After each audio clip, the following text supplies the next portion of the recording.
ನಗರವನ್ನು ಇನ್ನಷ್ಟು ಸ್ವಚ್ಛ, ಸುಂದರ ಹಾಗೂ ಪರಿಸರ ಸ್ನೇಹಿಯಾಗಿಸುವ ಉದ್ದೇಶದಿಂದ ಪಾಲಿಕೆ ವ್ಯಾಪ್ತಿಯಲ್ಲಿ ಕಸ ವಿಂಗಡಣೆಗೆ ಹೊಸ ನಿಯಮ ಜಾರಿಗೊಳಿಸಲಾಗಿದ್ದು, ಸಾರ್ವಜನಿಕರು ಇನ್ನು ಮುಂದೆ ಕೇವಲ ಹಸಿ ಮತ್ತು ಒಣ ಕಸವನ್ನ ಮಾತ್ರವಲ್ಲದೆ 4 ವಿಭಾಗಗಳಲ್ಲಿ ಕಸವನ್ನ ಪ್ರತ್ಯೇಕಿಸಿ ನೀಡಬೇಕು ಎಂದು ಪಾಲಿಕೆ ಆಯುಕ್ತ ಕಾರ್ತಿಕ್ ಎಂ ತಿಳಿಸಿದ್ದಾರೆ. ಬೆಳಗಾವಿಯಲ್ಲಿ ಸುದ್ದಿಗಾರರೊಂದಿಗೆ ಮಾತನಾಡಿದವರು, ಘನತ್ಯಾಜ್ಯ ನಿರ್ವಹಣೆಗೆ ಸಂಬಂಧಿಸಿದಂತೆ ಸರ್ಕಾರ ಹೊಸ ಮಾರ್ಗಸೂಚಿಗಳನ್ನು ಜಾರಿಗೊಳಿಸಿದ್ದು, ಅದರಂತೆ ಮನೆ, ಅಂಗಡಿ ಹಾಗೂ ವಾಣಿಜ್ಯ ಸಂಸ್ಥೆಗಳಿಂದ ಹೊರಬರುವ ಕಸವನ್ನು ಮೂಲದಲ್ಲಿ ವಿಂಗಡಿಸಿ ನೀಡುವುದು ಕಡ್ಡಾಯವಾಗಿದೆ ಎಂದು ಹೇಳಿದರು.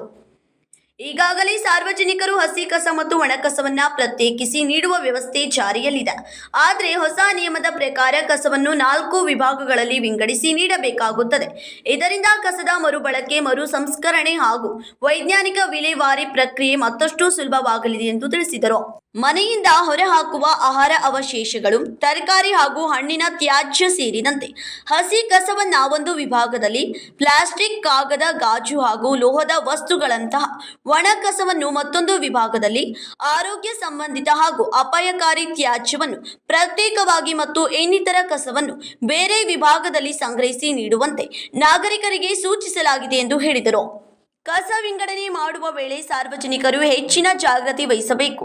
ಕಸವನ್ನ ಮಿಶ್ರಣ ಮಾಡದೆ ಪ್ರತ್ಯೇಕವಾಗಿ ನೀಡಿದರೆ ಸಂಗ್ರಹಣೆ ಮತ್ತು ವಿಲೇವಾರಿ ವ್ಯವಸ್ಥೆ ಸುಗಮವಾಗುತ್ತದೆ. ಜೊತೆಗೆ ಕಸದಿಂದ ಉಂಟಾಗುವ ಮಾಲಿನ್ಯ, ದುರ್ವಾಸನೆ ಹಾಗೂ ಆರೋಗ್ಯ ಸಮಸ್ಯೆಗಳನ್ನು ಕಡಿಮೆ ಮಾಡಲು ಸಹಕಾರಿಯಾಗುತ್ತದೆ ಎಂದು ಹೇಳಿದರು. ಬೆಳಗಾವಿ ನಗರದಲ್ಲಿ ಪ್ರತಿದಿನ ಹೆಚ್ಚಿನ ಪ್ರಮಾಣದಲ್ಲಿ ಕಸ ಉತ್ಪತ್ತಿಯಾಗುತ್ತಿದ್ದು, ಅದರ ಸಮರ್ಪಕ ನಿರ್ವಹಣೆಗಾಗಿ ನಾಗರಿಕರ ಸಹಕಾರ ಅಗತ್ಯವಾಗಿದೆ. ಪ್ರತಿಯೊಬ್ಬರು ತಮ್ಮ ಮನೆಯಿಂದಲೇ ಕಸ ವಿಂಗಡಣೆ ಮಾಡುವ ಅಭ್ಯಾಸ ರೂಢಿಸಿಕೊಳ್ಳಬೇಕು. ಇದರಿಂದ ನಗರದ ಸ್ವಚ್ಛತೆ ಕಾಪಾಡುವ ಜೊತೆಗೆ ಪರಿಸರ ಸಂರಕ್ಷಣೆಯಲ್ಲೂ ಮಹತ್ವದ ಪಾತ್ರ ವಹಿಸಬಹುದು ಎಂದು ಅವರು ಅಭಿಪ್ರಾಯಪಟ್ಟರು.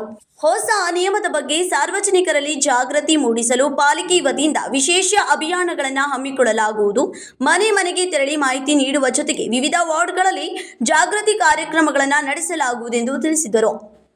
ನಗರದ ಅಭಿವೃದ್ಧಿ ಮತ್ತು ಸ್ವಚ್ಛತಾ ನಿರ್ವಹಣೆಯಲ್ಲಿ ನಾಗರಿಕರ ಸಹಭಾಗಿತ್ವ ಅತ್ಯಂತ ಮುಖ್ಯವಾಗಿದೆ. ಆದ್ದರಿಂದ ಎಲ್ಲರೂ ಪಾಲಿಕೆಯ ಹೊಸ ಕಸ ವಿಂಗಡಣೆಯ ನಿಯಮಗಳನ್ನು ಪಾಲಿಸಿ ಸ್ವಚ್ಛ ಹಾಗೂ ಹಸಿರು ಬೆಳಗಾವಿ ನಿರ್ಮಾಣಕ್ಕೆ ಕೈ ಜೋಡಿಸಬೇಕು ಎಂದು ಪಾಲಿಕೆ ಆಯುಕ್ತ ಕಾರ್ತಿಕ್ ಎಂ ಮನವಿ ಮಾಡಿದರು. ಸಾಲಿಡ್ ವೇಸ್ಟ್ ಮ್ಯಾನೇಜ್ಮೆಂಟ್ ರೂಲ್ಸ್ 2026 ಅಂತ ಲೇಟೆಸ್ಟ್ ಆಗಿ ಒಂದು ವೇಸ್ಟ್ ಮ್ಯಾನೇಜ್ಮೆಂಟ್ ರೂಲ್ಸ್ ಬಂದಿದೆ. ಈ ಒಂದು ವೇಸ್ಟ್ ಮ್ಯಾನೇಜ್ಮೆಂಟ್ ರೂಲ್ಸಲ್ಲಿ ನಮಗೆ ಮೇಜರ್ ಆಗಿ ಏನು ಡಿಫ್ರೆನ್ಸ್ ಅಂದರೆ, ಈ ಹಿಂದೆ ಇರತಕ್ಕಂಥ ರೂಲ್ಸ್ಗೂ ಕೂಡ ಈಗಿನ ರೂಲ್ಸಲ್ಲಿ ನಮಗೆ 4 ವಿಧವಾದ ಕಸಗಳನ್ನು ವಿಂಗಡಣೆ ಮಾಡಬೇಕಾಗುತ್ತೆ. ಒಂದು ವೆಟ್, ಇನ್ನೊಂದು ಡ್ರೈ, ಇನ್ನೊಂದು ಸ್ಯಾನಿಟರಿ, ಇನ್ನೊಂದು ಸ್ಪೆಷಲ್ ಕೇರ್ ವೇಸ್ಟ್ ಅಂತ. ವೆಟ್ಟಲ್ಲಿ ನಮಗೆ ಗೊತ್ತಿರೋ ಹಾಗೆ ಈಗೇನು ನಾವು ಈ ಹಿಂದೆ ಮನೆಗಳಲ್ಲಿ ಕಸನ ಸೆಗ್ರಿಗೇಟ್ ಮಾಡಿ ಈ ವೆಜಿಟೇಬಲ್ ವೇಸ್ಟು ಮತ್ತು ಈ ತರಕಾರಿ ವೇಸ್ಟ್ ಆಗಲಿ, ಹಣ್ಣು ಹಂಪಲು, ಮತ್ತೊಂದು ಈ ರೀತಿ ಪದಾರ್ಥಗಳದ್ದು ವೇಸ್ಟ್ ಏನಿತ್ತು ಅದನ್ನು ವೆಟ್ ವೇಸ್ಟ್ ಅಂತ ಕರಿತೀವಿ, ಅದು ಹಸಿ ಕಸ. ಡ್ರೈ ವೇಸ್ಟ್ ಅಂದರೆ ಒಣ ಕಸ ಅಂದರೆ ಯಾವುದು ಅಂದರೆ, ಈಗ ನಮಗೆ ಪೇಪರ್ ಆಗಿರ್ಬೋದು, ಪ್ಲಾಸ್ಟಿಕ್ ಆಗಿರಬಹುದು, ಮತ್ತು ದಿನನಿತ್ಯ ಮನೆಗಳಲ್ಲಿ ಬಳಕೆ ಆಗ್ತಕ್ಕಂಥ ಒಣ ಕಸಗಳಾಗಿರುತ್ತೆ. ಅದೇ ರೀತಿ ಸ್ಪೆಷಲ್ ಕೇರ್ ಸ್ಯಾನಿಟರಿ ವೇಸ್ಟ್ ಅಂತ ಇದೆ. ಅದೇನು ಅಂದರೆ ಈ ಹಗ್ಗೀಸು ಮತ್ತು ಈ ಸ್ಯಾನಿಟರಿ ನ್ಯಾಪ್ಕಿನ್ಸು, ಈ ರೀತಿಯಾಗಿರ್ತಕ್ಕಂಥ ವೇಸ್ಟ್ಗಳು. ಇದನ್ನು ಆ ಒಂದು ಏನು ಒಂದೇನೆಂದರೆ, ಅದು ಯಾವ ಬ್ಯಾಗಲ್ಲಿ ಅವರು ಕೊಡ್ತಾರಲ್ಲ ಅದೇ ಬ್ಯಾಗಲ್ಲಿ ನೀವು ಹಾಕಿ ಅದನ್ನು ಸಪ್ರೇಟಾಗಿ ಎತ್ತಿ ನಮ್ಮ ಒಂದು ಕಸ ಸಂಗ್ರಹಣೆ ವೆಹಿಕಲ್ಗೆ ಒಂದು ಗಾಡಿಗೆ ಕೊಡಬೇಕು ಅಂತ ಕೇಳ್ಕೊತೀವಿ. ಇದೇ ರೀತಿ ಇನ್ನೊಂದೇನೆಂದರೆ ಸ್ಪೆಷಲ್ ಕೇರ್ ವೇಸ್ಟ್ ಅಂತ ಒಂದು ಹೊಸದ ಇನ್ನೊಂದು ವಿಧವಾದ ವೇಸ್ಟ್ ಇದೆ. ಇದರಲ್ಲಿ ಎಲೆಕ್ಟ್ರಾನಿಕ್ ವೇಸ್ಟ್ ಆಗಿರ್ಬೋದು, ಈ CFL ಬಲ್ಬ್ ಆಗಿರಬಹುದು, ಈ ರೀತಿಯಾಗಿ ಮತ್ತು ಮನೆಗಳಲ್ಲಿ ಯೂಸ್ ಮಾಡಿರ್ತಕ್ಕಂಥ ಸಿರಿಂಜಸ್ ಮತ್ತು ಈ ರೀತಿ ಎಲ್ಲ ಒಂದು ವೇಸ್ಟ್ಗಳನ್ನ ಸ್ಪೆಷಲ್ ಕೇರ್ ವೇಸ್ಟ್ ಅಂತ ಕರಿತೀವಿ.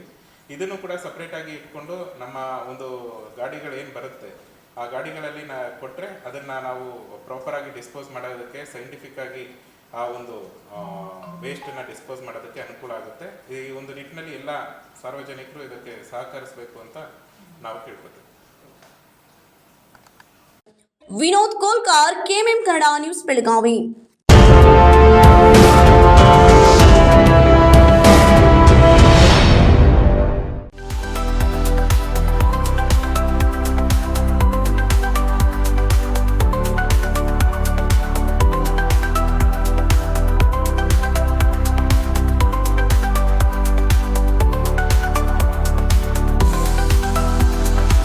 आदर्शा ड्रेस सर्कल केवल पुरुषों के लिए लाए हैं ब्रांडेड शर्ट्स, टी-शर्ट्स और जीन्स की नवीनतम रेंज। आदर्श ड्रेस सर्कल, खड़े बाजार, बेलगावी।